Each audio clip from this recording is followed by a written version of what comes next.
Palavra do Campo. Palavra do Campo. O podcast da Globo Rural.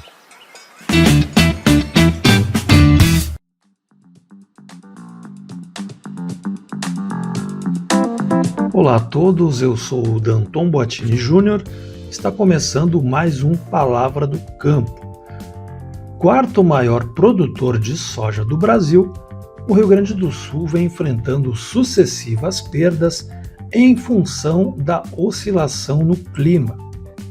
A safra, que deve começar a ser colhida nos próximos dias, deve enfrentar perdas em função da falta de chuvas em muitas regiões do estado. Na última semana, nós visitamos a fazenda Cambará Agropecuária, localizada no município de Coxilha, e conversamos com o gerente técnico da propriedade, Luiz Fernando Oliveira, mais conhecido como Branco, que nos falou sobre clima, custos de produção e outros desafios enfrentados pelo produtor gaúcho de soja. Confira a entrevista a seguir. Branco, explica qual é o tamanho da operação aqui, da lavoura, se vocês trabalham só com soja ou com outra cultura também, como é que funciona aqui? A nossa empresa, ela tem uma área total de 4.000 hectares, sendo aproximadamente 2.000 hectares em Passo Fundo e 2.000 hectares no município de Bom Jesus.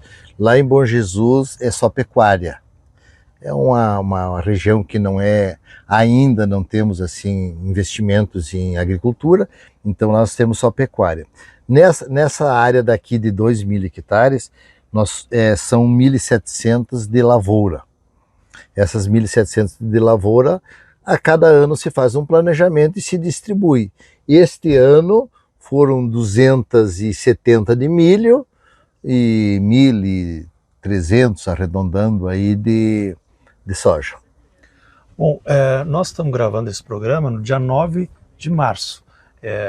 E o Rio Grande do Sul tem enfrentado alguns problemas climáticos aí nas últimas safras, né, com a falta de chuvas. Qual é a avaliação que o senhor faz dessa safra aí que está prestes a começar a ser colhida? Vai ser uma safra muito difícil, porque nós tivemos custos altos, nós tivemos problemas de financiamento, que não teve crédito suficiente, e o pouco crédito que teve um juro muito alto, então afastou o produtor rural do crédito rural. Muitos produtores vinham com problemas de liquidez, né, porque nas últimas safras colheram mal, então não conseguiram honrar seus compromissos, ficaram com dívidas, né? E isso é uma das coisas que se pede, a securitização dessa dívida com longo prazo e com juro compatível. Foi pela primeira vez nós não conseguimos o aporte do governo na questão do seguro rural.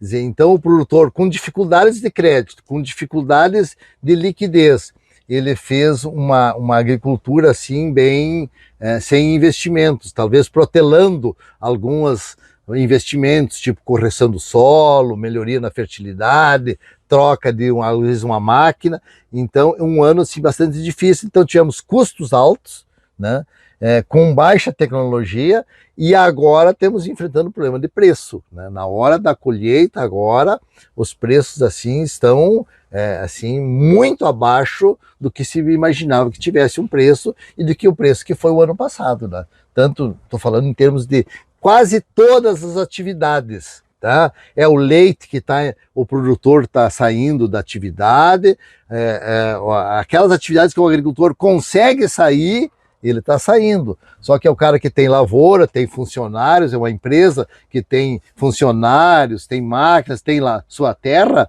ele é quase que obrigado a plantar. E aí ele vai fazer uma lavoura e vai assim, se conseguir empatar, vai ser lucro já esse ano.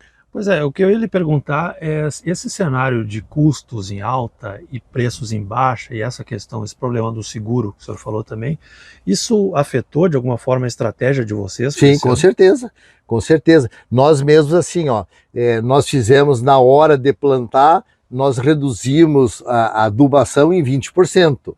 Claro que tecnicamente teria até uma explicação, porque como o ano passado se colheu bem menos que isso, se houve uma menor extração de nutrientes do solo, né? Mas a gente vinha assim sempre num crescente, botando sempre uma adubação maior para ter um banco para melhorar as condições de solo, né? Por quê? Por que melhorar? Porque cada ano se vinha com variedades novas, com potencial de colher mais. Quanto mais você colhe, mais você extrai da onde? Do solo, né? A hora que sai uma tonelada de soja, sai tantos quilos de fósforo, de nitrogênio, de potássio. Então, você tem que estar investindo em solo. Nós tivemos mesmo que dar uma desacelerada nesse pacote tecnológico. Tem algumas coisas que tu não abre mão. A questão de sementes, a questão da biotecnologia, a questão dos químicos que tu usa, né? Você tem que controlar as pragas, as invasoras, as doenças, isso tem que controlar. Então tem alguns custos que tu não tem como você fugir desse. Mas algumas coisas que tu consegue fazer, você vai diminuir custos para tentar, pelo menos, não ter prejuízo, né? Haja visto que o nosso clima está cada ano totalmente incerto, né? E no caso de investimentos, vocês tinham investimentos previstos? Sim, tinha vários. Um dos investimentos previstos era a questão de nós começarmos a irrigação, né? Instalação de 3 pivôs de irrigação, já temos projeto, temos licença ambiental, outorga de água, estava tudo assim já com projeto para irrigação, só que teria que trocar algumas semeadoras, tem que trocar 2 tratores, então tinha alguns investimentos previstos que foi protelado para o próximo ano. Por enquanto, esperar. Acho que mais uma safra, que vamos esperar. A irrigação seria mais para a soja ou para o milho? Para as duas coisas, né? Porque daí tu consegue, se tu tu pode fazer um planejamento de plantar um milho mais no cedo, tá? E fazer uma safrinha de soja, ou vice-versa, plantar uma soja e depois uma safrinha de milho, né? Tu tem a opção de aqui na nossa região, que não tem o costume de se fazer safrinha, não é que nem no Mato Grosso, aqui é uma cultura de inverno e uma de verão. É inverno e verão. Mas se tu tiver Por quê? Porque nós temos um verão. Dizer, se tu plantar milho mais no cedo, nós podemos colher o milho em janeiro e optar por fazer uma safrinha de feijão, de soja ou de milho de novo, né? Mas aqui, como nós temos um verão com baixa precipitação nessa época, só com irrigação para tu fazer safrinha. Como é que foi o comportamento do clima aqui nessa safra? Não, foi dentro da previsão de veranico, de baixa precipitação em fim de novembro e dezembro, né? E agora também, só que agora ele intensificou mais, né? Não se imaginava que fosse tão seco agora em fim de fevereiro e início de março. Essa agora que atrapalhou, né? Porque aquela previsão lá de fim de novembro e de dezembro atrapalhou um pouco, mas não foi tanto, né? Foi quantos dias sem chuva aqui? 20 dias. Em março? Em fevereiro? Não, lá em novembro e dezembro, né? E agora ele assim, ó, ele tem, não dá para dizer quantos dias que chuva, porque teve dias que deu 2 milímetros. Aí eu considero assim, não, choveu, só que 2 milímetros não é nada. Então assim, tem chovido toda semana, mas baixos volumes. Então, ontem mesmo deu 8 milímetros. 8 milímetros, só para tu entender, é a quantidade que uma planta de milho necessita em um dia. Então precisaria chover todos os dias 8 milímetros. Aí tu chove ontem 8 milímetros, agora fica uma semana sem chover. Então isso vai afetando o armazenamento de água no solo. E essa chuva desses últimos dias, ela não chega a influenciar na produtividade da lavoura? Ou pode? Não, eu acho que assim, ó, que essas chuvas que deu assim, estabilizou, tá? Talvez não agravou as perdas, mas também não vai melhorar nada, porque aquilo que já estava posto continua, né? Então, as variedades do tarde, elas vão se mantendo. As do cedo, vamos colher o que deu. E como é que tem sido o clima nesses últimos anos? Ele tem oscilado nessas últimas safras também? Nós estamos vindo assim, é mais ou menos cíclicos isso. Nós tivemos assim, ó, 7 anos, como diz o gaúcho, de vacas gordas, né? Bom clima, tudo, né?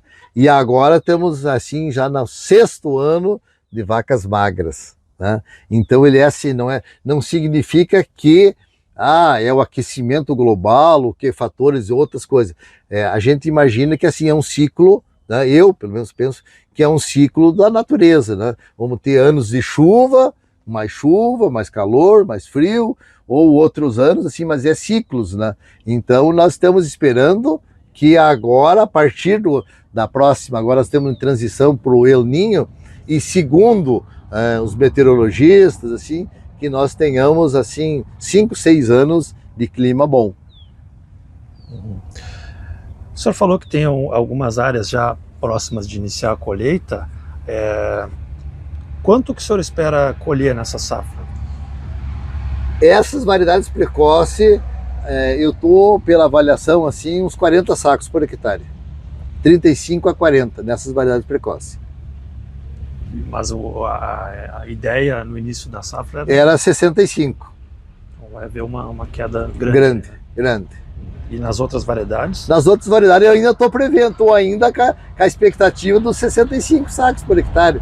Agora, vai depender de agora adiante. Até agora, as variedades mais do tarde, elas estão em enchimento de grãos, então elas estão se comportando bem, né? Mas cada ano é uma realidade diferente, né? Por isso que a gente tem que fazer esse escalonamento de cultivares. Teve ano que o ano passado as variedades precoces produziram bem e as do tarde foi um desastre, né? Esse ano está se invertendo a lógica, por isso tem que fazer esse escalonamento, né? Porque senão tu não pode apostar tudo só numa única cultivar, né? Uhum.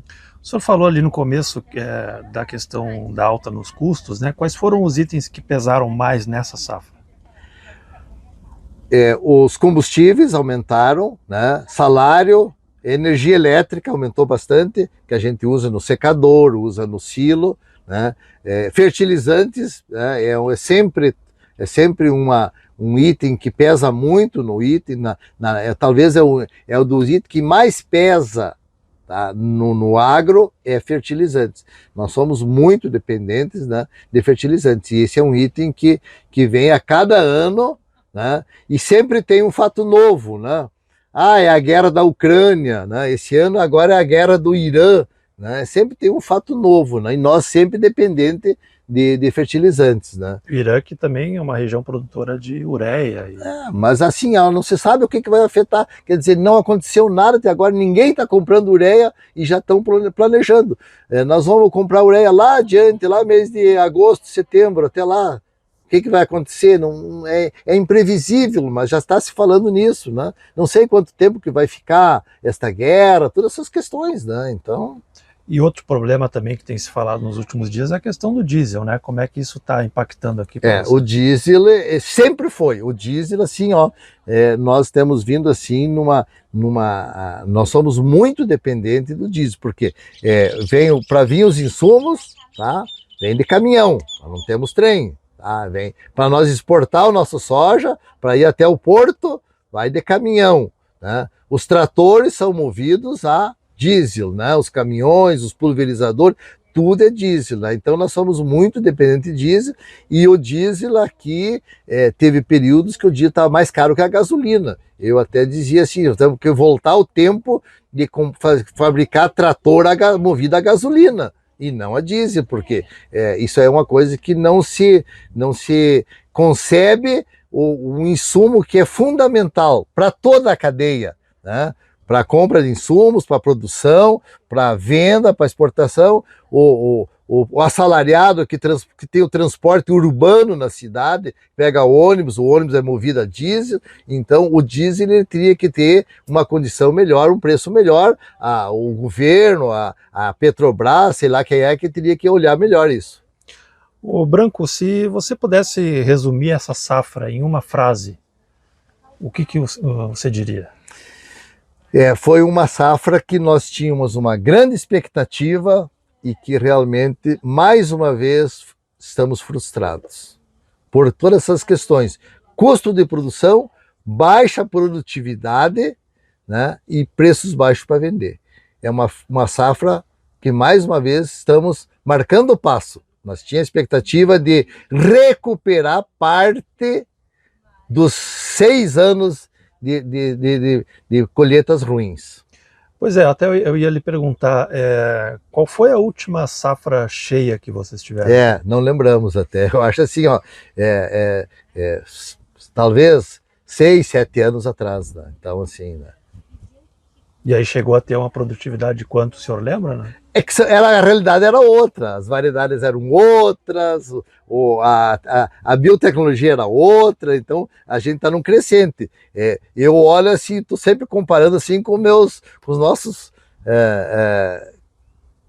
conterrâneos da diáspora que foram né, que lá no Mato Grosso chove todo dia, que eles conseguem colher 90, 100 sacos, que bom aquilo, né? E eles levaram a tecnologia daqui, foram daqui, né? Tu pega o Mato Grosso, o Oeste, hoje tem lá em Roraima, eu tenho amigos meus em Roraima, no Piauí, que saíram daqui, e por uma questão um dos fatores da questão de clima, né? Tá bem. E olhando para o inverno, Branco, vocês pretendem plantar trigo também?